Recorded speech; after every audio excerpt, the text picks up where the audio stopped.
பாவம் செய்தால் பரிசுத்த ஆவி போய்விடும். இப்படிதான் பாஸ்டர்ஸ் சொல்லுகிறார்கள். ஆனால் வேதம் என்ன சொல்லுகிறது? மகிமைப்படாதபடினால பரிசுத்த ஆவி கொடுக்கப்படல அப்படின்ற ஒரு வசனம் வருதுல்ல, அது எப்படி புரிஞ்சுக்கிறது? ஓகே. ஒண்ணு கிறிஸ்துவ மகிமைப்படாததுனால பரிசுத்தாவி கொடுக்கப்படல அப்படின்னா, பழைய ஏற்பாட்டிலே நிறைய பேருக்கு பரிசுத்தாவி கிடைச்சது பிரதர். நிறைய பேர் தேவனுடைய ஆவியை பெற்றுக்கொண்டு தான் வேலை பண்ணாங்க. ஆனா என்ன வித்தியாசம்னா, அந்த நேரத்துக்கு தக்கதாக தேவன் தம்முடைய ஆவியை கொடுத்தாரு. நேரம் முடிஞ்ச உடனே இல்ல.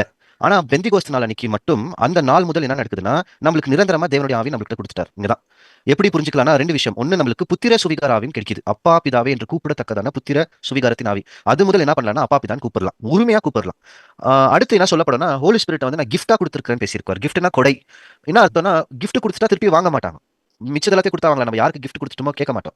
நம்மளுக்கு கொடையா கொடுத்துட்டார். நாம தான் ஆவியை அவிழ்த்து போடுறமே தவிர, அப்பப்போ நம்மளுக்கு ஏத்த மாதிரி தேவன் ஆவியை கொடுத்துட்டு எடுக்கிறது இல்ல. ஆனா பழைய ஏற்பாட்டு காலத்துல இருந்தது. உதாரணத்துக்கு சிம்சோன் மேல் பிலிஸ்தியர்கள் வந்திருக்கும் போது 1000 பேர் தேவனுடைய ஆவி பலமா இறங்கி இருக்கும். அந்த வேலை முடிஞ்ச பின்பு சிம்சோன் தேவனுடைய ஆவி விட்டு போயிருக்கும். அப்ப என்ன, அந்த நேரத்துக்கு தக்கதான அந்த வேலை செய்யும் போது தேவன் கொடுத்தார். ஆனா கிறிஸ்துக்கு பின்னாடி நிரந்தரமா நமக்கு கொடுக்கப்பட்டிருக்கு. இதுதான் இதோடைய ரெண்டு வித்தியாசம்.